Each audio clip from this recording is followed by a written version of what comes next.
Hello and welcome to the Quiver channel. I'm Jason, your host. Let's talk about being prepared. Whether we like it or not, the world is going to shit. This isn't a conspiracy theory. This isn't a panic thing. You've only got to look at the news. Even if you don't look at the mainstream media, if you actually just read up what's going on out there, the world is in a much worse, much more destabilized situation than it's been in for a very long time. And really, you need to look after yourself. Now, I can show you examples of what I do in there, and I will. But there's basic things like a way to light your house. If the power goes out at night, now there's lots of different ways to do it. Me, I have one of these. I bought a couple of packs of these cheap, ever-ready torches. They're nothing fancy, but I have one hanging up by the door in every single room in my house. If the light goes off at night, I can just pick up one of these. Because it's nice to say, oh, I've got a torch. I've got a torch, it's built into my phone. Yeah, but when disaster strikes or a problem happens, is your phone always charged to full? Do you have a way to recharge it? Because it's not much use if you can't recharge it. Is it? Can you guarantee that one time at night when your power goes out, your phone will have enough charge for you to both try to make phone calls if the wireless system isn't overloaded, but also to do all the other things on here? This can be an amazing, useful item, but only if you keep it well charged and you have ways to recharge it. You saw so many people in the start of the Ukrainian war, when there was a lot of footage of it, down in their subways and they're sitting down with their phones and that, trying to keep themselves comforted. You know? And one of the easiest things to charge it with is something like this. This is a bloody brilliant piece of kit. You can get versions of this on Amazon from 10 quid in there. Just try not to go for the really bad cheap ones, because you want at least to be some kind of safety features on it. Now this is amazing. It's got a torch. It's got that.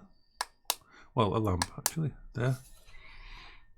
It's got a radio, AM and FM and siren. It's got a USB in and out, which means basically you can charge your phone with this. It can be charged via solar panel power. You can fit batteries in the bottom, or it's got a gyro on the back, a hand thingy. So you can charge your phone with this. This little system can provide you with information. I know it hasn't got shortwave, but then shortwave is more expensive. FM and AM. If they're going to give out in the UK, let's put it this way, in the UK, if there was a disaster that shut down the internet, they're not going to try use shortwave because they know most people don't have it. But everybody has an AM radio, everybody has an FM radio, or should do. So yeah, you can even do that on your phone, set up an AM and FM radio with a wire. So this is kind of things good. If not that, a battery bank. This is a light, but it's also a 1500 milliamp battery bank. So that's that kind of thing. And if you want to take it to the upper level, then this kind of thing is amazing. This kind of thing. That little thing there, which is very small, very tall, about the size of my ear, is a 4 terabyte drive. I've got most of my films on a TV series, my pictures, my documents, everything is on here, on this little thing here. It's amazing. And you can plug it into a phone. You can plug it into a computer. You've got all your stuff. If you have to leave stuff behind, you've got all this. It's all in there. It's amazing.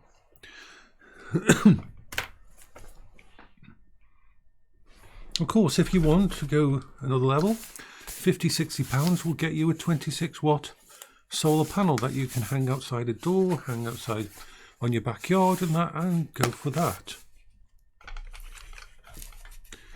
But here's something really important. First aid kit. Now this is my suggestion to you. Unless you can get in on a local free first aid course, this can be worse than useless. Why? Because if you don't practice with it, if you don't train with it, you don't want to be in a situation where someone's bleeding and you don't know what and you open and say, oh, I've got this, but I have no freaking idea what to do with it. So this is my suggestion to you. St. John Ambulance do a really nice first aid book that you can buy, and then you can read through at your leisure. Make sure you do read it through, and read through it quite a few times, become thingy, and then buy 2 of these, or 2 of the equivalent. 2. The reason for buying 2 is a good thing. The first one you keep sealed, ready for use. The other one you take apart and you use it. You practice with it. You practice with your family, putting slings on, bandages, tourniquets. You try all of the things in there. You rip them apart, you take them apart, you use them. That kit is for just messing about and thinking, so that when something bad happens, you can pick up the one that isn't, that is still sealed, open it up, and you know how to use it. This is something that you need to know how to use. Having one is no point if you don't know how to use it. You can be self-taught, or you can go on a course, or you can read a book, but you've got to know how to use it for it to make sense. In a bad situation, you want muscle memory. You want to be in a disaster situation, in a situation when someone needs your help, and you're there to help them. You want to be able to just pick it up without thinking and know.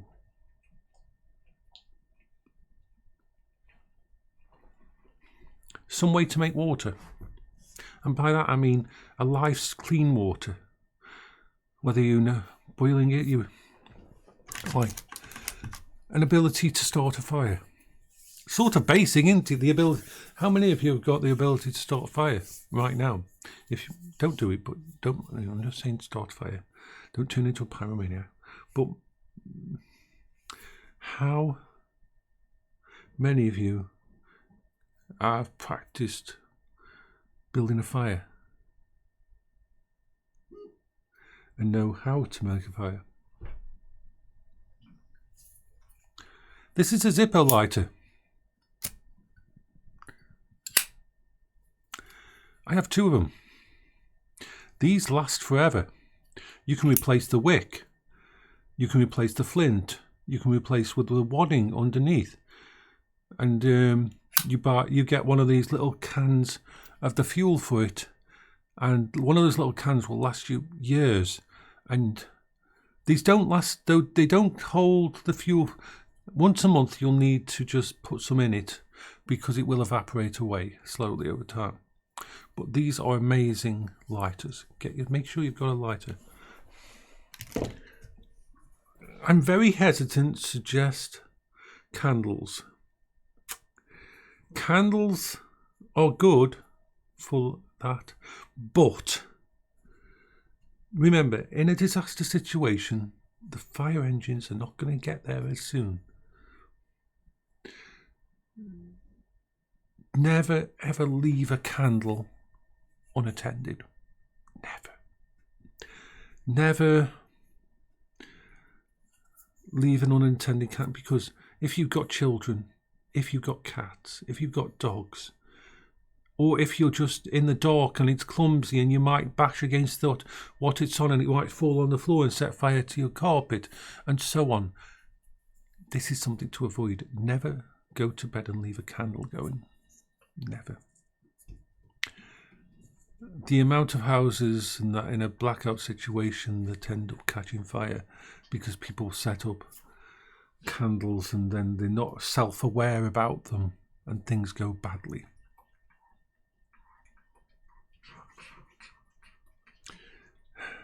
It's not good. See, these are just my little things that I use, like food. Please, food. Ramen. I can eat this type of ramen. My body will accept this type of ramen. So the funny thing is this is the math. If you go away to heat water, I've got a little electric kettle and solar panels and all that in the backyard. So I've taken it to that level. But you can also have a little fire in your backyard. Do not light a fire in your house. Please don't. And be very careful about those butane heaters that have a flame in your house, because they can eat up all the oxygen and they can give out more carbon monoxide and you can die. Don't do that. Bad. Not good. So, basic ramen. And I've found this. See, the thing is, I eat this often myself because it's a good meal if I can put it together. So let's say you take something like this as the ramen as a base, but let's say you haven't got any water. What can you use instead of water? Well, if you've got tinned stuff which lasts for years, the water don't get the ones that are in salt water. Please don't get those. They're no good. Get the ones that are in water, and then you can drain one of these, drain maybe a tin of that into a little saucepan, and then heat it up with, put the ramen in, and this will be enough water for you to do that in, and then you can add these to it afterwards, and bingo, you've got yourself a meal. More than just ramen, you've got the extras and that, the vitamins from these, because remember, tinned food is amazing, and even though it's not as good as fresh, it is very close. There's only very few percentage difference between fresh, frozen and tinned. Tinned is almost just as good. So having some stuff in, like I've always said, when it comes to food and that, when you do your shop, as long as it's not perishable goods, buy 1 day more stuff. Get stuff like honey in because it's a great antistatic. Salt, useful for preservative. Honey and pasta or buckwheat or whatever's available in your country, or dried rice or anything like that, just so that you can use it. But remember, if you do dry food, you've got to provide the water to be able to turn it into thingy. Whereas something like this, a tin of soup, this is the basics. If you like soup, buy the soup that you like, but buy 1 more day's worth each time you do a shop, and just build them up slowly. And there you've got something that you can eat it cold or you can eat it cooked.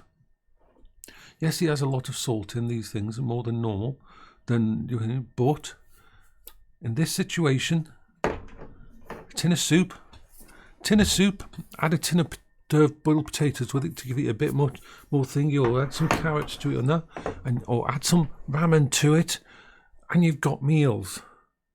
But only ever buy stuff in that you will use anyway. Don't try to buy stuff in that you've never tried, that you've never used, just for a worst case scenario, because what if it never happens? Then it's a waste. The whole point is I just circulate these. I use them every day so they don't get wasted. I hope you're all having a good day. I'm going to go down and make the doggies some foodie now because Beryl's finally woke up.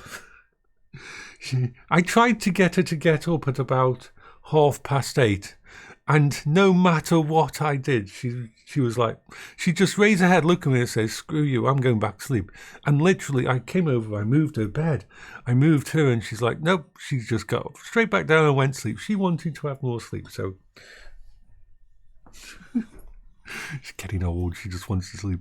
So yeah, we'll go down and do that now. So bye-bye for now.